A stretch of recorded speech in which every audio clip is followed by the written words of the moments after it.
Buying your first house is practically impossible for many watching this video. And it's not just the case here in Toronto or in Canada, basically the same story all across the globe in any major city. As the housing prices has kept on increasing, the average household income has been stagnant for many decades at this point. A lot of countries today find themselves in something called a housing crisis. However, a tiny nation by the name of Singapore solved this problem 50 years ago. In this video, we look at how the richest nation in the world figured out its housing crisis and what the rest of the world can learn from Singapore. Let's get started. Never run away from a fight and never will. Put up a challenge. Give them a run for their money. They can't chase us out because we have nowhere to go and we will fight. Singapore is one of the smallest countries in the world. It's almost the size of New York City. It is a former British colony and it was developed as a port city. Being a port city, a lot of people started moving in looking for better jobs. And in a classic British fashion, they did nothing about housing these people or making any arrangement. The situation was so bad that at the time of independence in 1960s, Singapore had 2/3 of its 1.7 million population living in slums. The country had very poor housing infrastructure with no sanitation or even drinking water available to many households. Today, the country has about 90% home ownership rate, which is one of the highest in the entire world. As discussed in the last video, Lee Kuan Yew, the dictator that has run the country for a long period of Singapore's existence, is responsible for many issues that were solved in the last 60 years. Please check out that video, the link's in the description.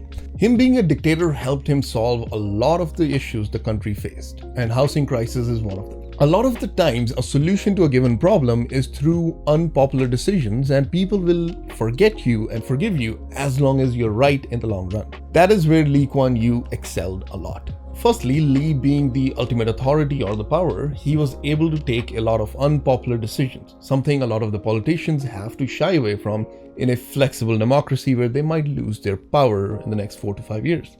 Secondly, to ensure that his unpopular decisions were right, he knew that subject experts need to be involved and listened to while the policy is being developed. Once again, something we fail to do out here in the West. A lot of the times, people rather listen to Uncle Joey, who's on Facebook, typing dumb shit. Who cares about what this PhD holding person has to say, because Uncle Joey is the best. Right from the day one, he envisioned making housing affordable and accessible for the poor people. In 1960, the government set up something called Housing Development Board. It had one task, and that is to increase the supply of houses for the poor throughout the country. This was no different than housing projects or low-income housing projects throughout the world. Within the first year of its existence, HDB was facing one of the biggest challenges. A fire broke out, burning down a slum the size of 8 football fields, killing 4 people and leaving 16,000 people homeless. That is a massive number of people that needed a home. To the surprise of many, within 1 year from the day the fire broke out, HDB had relocated and housed all the people who had lost their houses in this massive fire. This massive success gave HDB and Lee a lot of popularity throughout the country. And on this popularity, Lee was able to push through certain bills which allowed the government to acquire any piece of land whenever they want without really much of a reason. And at this point, about 90% of the land within Singapore is owned by the government. In Singapore, you don't buy the property, you lease it from the government. And this in turn gives the government a lot of control on the prices of these properties, and they can really control how out of hand things get before they have to step in. The key thing is when you cannot really buy a house and kind of use it as an investment vehicle, it turns the property into more of a living space, making sure that the housing pricing doesn't really go out of control. Once HDB had full control over the property and the land within the country, it started developing a lot of houses. By the year 2021, the government has developed about 1.1 million houses for a population of 5.1 million people. Basically, there's a house developed by the government for every single family within the country. Since the government can acquire any piece of land, a lot of these apartments were developed close to subway or transit lines, making it a very suitable place for someone to live. These housing complexes are developed almost like their own small little city, with general stores, schools, playgrounds, everything close to these apartments. Basically, the only time someone has to leave this complex is when they have to go for their job, or else you have everything within the same complex accessible to you without any hassle.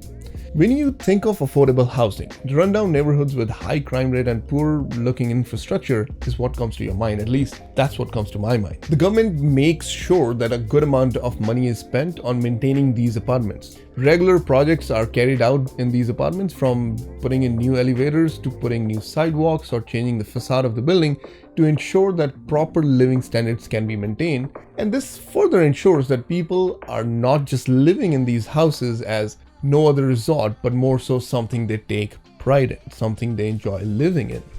Further, to ensure that these apartments are taken care of, the government started selling these houses to the poor people at a very subsidized cost. In 1964, the Singapore government launched something called Home Ownership for People scheme, in which they were literally giving out these houses for as little as $4,900.